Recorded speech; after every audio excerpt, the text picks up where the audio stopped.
नमस्कार मित्रांनो. रुद्राक्ष म्हणजे केवळ एक मणी नसून ते साक्षात महादेवांचे अश्रू मानले जातात. शास्त्रात सांगितल्याप्रमाणे रुद्राक्षाच्या स्पर्शाने आणि धारणेने अनेक शारीरिक, मानसिक आणि आध्यात्मिक लाभ होतात. तुम्हाला ही गोष्ट माहिती आहे का? एकूण किती प्रकारचे रुद्राक्ष असतात? कोणत्या समस्येवरती कोणता रुद्राक्ष हा वापरला जातो? आजच्या व्हिडिओमध्ये आपण 1 ते 14 मुखी रुद्राक्षांचे महत्त्व आणि ते कोणी धारण करावे याची सविस्तर माहिती आपण जाणून घेणार आहोत. प्रथम म्हणजे रुद्राक्ष म्हणजे काय? पौराणिक कथेनुसार भगवान शिव अनेक वर्षांच्या समाधीनंतर डोळे उघडतात तेव्हा त्यांच्या डोळ्यातून आनंद अश्रू हे जमिनीवरती पडले आणि त्यातून रुद्राक्षाच्या झाडाची निर्मिती झाली. रुद्र म्हणजे शिव आणि अक्ष म्हणजे डोळा म्हणजेच रुद्राक्ष. आता आपण पुढे बघणार आहोत 1 ते 14 मुखी रुद्राक्षांचे महत्त्व. सर्वात पहिले एकमुखी रुद्राक्ष. हा रुद्राक्ष साक्षात शिव मानला जातो. हा गोल किंवा काजूच्या आकारामध्ये आपल्याला पाहायला मिळतो. हा रुद्राक्ष धारण केल्याने मनुष्याच्या इंद्रियांवरती पकड मिळते. त्यासोबतच ध्यान साधनेला महत्त्व मिळतं. आता आपण जाणून घेणार आहोत 2 मुखी रुद्राक्षाबद्दल माहिती. शिवशक्तीचे प्रतीक मानले जाणारे, मनाला शांती प्रदान करणारा आणि नातेसंबंधात विशेषतः पती पत्नी दोघांमध्ये समजूतदारपणा आणि मधुरी आणतो. ज्यांना नैराश्य आहे त्यांच्यासाठी हा वरदान आहे. पुढील रुद्राक्ष 3 मुखी रुद्राक्ष. हा अग्नीचं स्वरूप मानला जातो. हा जुने संस्कार आणि भूतकाळातील चुकांच्या मानसिक ओझ्यातून मुक्त करणारा रुद्राक्ष. पचनशक्ती सुधारण्यासाठी देखील याचा वापर होतो. पुढील 4 मुखी रुद्राक्ष. हा रुद्राक्ष ब्रह्मदेवाचे प्रतीक मानला जाणारा रुद्राक्ष. हा धारण केल्याने तर्कशक्ती, बुद्धी आणि सर्जनशीलता वाढते. हा विद्यार्थी आणि लेखकांसाठी अत्यंत असा प्रभावी असा रुद्राक्ष मानला जातो. पुढील 5 मुखी रुद्राक्ष. कालाग्नी रुद्राचे हे प्रतीक मानलं जातं. हा शरीरातील पंचतत्वांना संतुलित करण्यासाठी मदत करतो. रक्तदाब आणि हृदयविकारासाठी हा नैसर्गिक उपचार मानला जातो. पुढील 6 मुखी रुद्राक्ष. हे कार्तिकेयाचे प्रतीक आहे. त्यासोबतच हा इच्छाशक्ती आणि चिकाटी वाढवतो. कोर्ट कचेरीच्या कामामध्ये प्रभावी अत्यंत. पुढील रुद्राक्ष 7 मुखी रुद्राक्ष. हा रुद्राक्ष साक्षात श्री महालक्ष्मीचे प्रतीक मानले जातो. आर्थिक अडचणी दूर करण्यासाठी फार फायदेशीर रुद्राक्ष. त्यासोबतच भाग्योदय घडवण्यासाठी फार फायदेशीर रुद्राक्ष मानला जातो. शनीची 7.5चा प्रभाव कमी करण्यासाठी हा धारण केला जातो.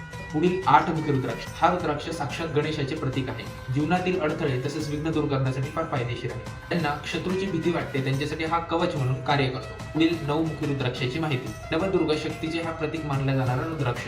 हा डाव्या हातावरती परिधान केल्यास अधिक फळ देतो. भीती, फोबिया आणि आकारण येणारी भीती घालवण्यासाठी हा फार फायदेशीर आहे. पुढील 10 मुखी रुद्राक्ष. हा विष्णूचे प्रतीक मानला जाणारा रुद्राक्ष. हा रुद्राक्ष कोणत्याही ग्रहाच्या प्रभावाखाली येत नाही.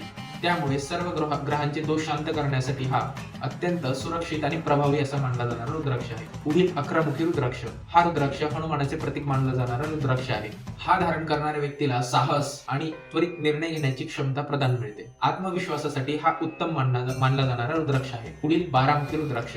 हा रुद्राक्ष सूर्यदेवाचे प्रतीक मानला जाणारा रुद्राक्ष आहे. तेज, ओज आणि समाजामध्ये प्रतिष्ठा निर्माण करण्यासाठी हा फार फायदेशीर आहे. डोळ्याचे विकार त्यासोबत त्वचेच्या आजारांवरती प्रभावशाली गुणकारी हा उपाय आहे.